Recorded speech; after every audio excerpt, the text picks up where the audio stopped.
আসসালামু আলাইকুম রহমতুল্লাহ। আমার কলেজের ভাইবাদের কি অবস্থা, কেমন আছো? আলহামদুলিল্লাহ, আশা করছি ভালো আছো। আমিও তোমাদের তো ভালো আছি। সকল প্রশংসা উপরওয়ালা।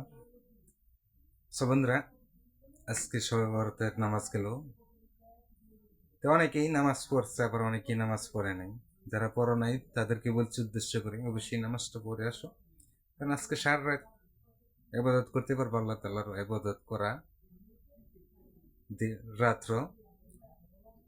যারা নামাজ পড়ো নাই অবশ্যই গুরুত্ব দিতেছ না, নামাজটা পড়ে আসো। গুরুত্ব দিয়ে খুব ভালো হবে। আমি নামাজ পড়ে এসেছি, আলহামদুলিল্লাহ, আল্লাহ পড়াইছে আমাকে। বন্ধুরা, একটা জিনিস চিন্তা করো, যে আল্লাহ তালা দুনিয়াতে এসে অনেক কিছুই তো করতেছ, অনেক কিছুই চিন্তা ফিকির নিয়ে চলতেছ। তো এইগুলি তো যাবে না সাথে, এইগুলি কিছুই যাব না। আমল নামা যা করবা সেই আমল নামাটাই সাথে যাবে। আমল নামার জন্য বিচার হবে হাসরের দিন। ঠিক আছে? তো তোমার একটা জিনিস চিন্তা করো, যে আমার আল্লাহ তালা এত সুস্থ সবল লাগছে, তারপর আল্লাহ তালা হুকুম পালন করতেছি না, মানতেছি না, নামাজ পড়তেছি না। ঠিক আছে?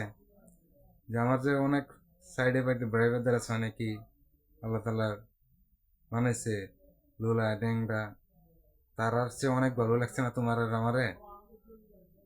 এত সুস্থ থেকে আল্লাহ তালার হুকুম পালন করতেছে না, তারাও আসল মানুষ। তারাও চিন্তা ফিকির আল্লাহর কাছে প্রার্থনা করতেছে, মালিক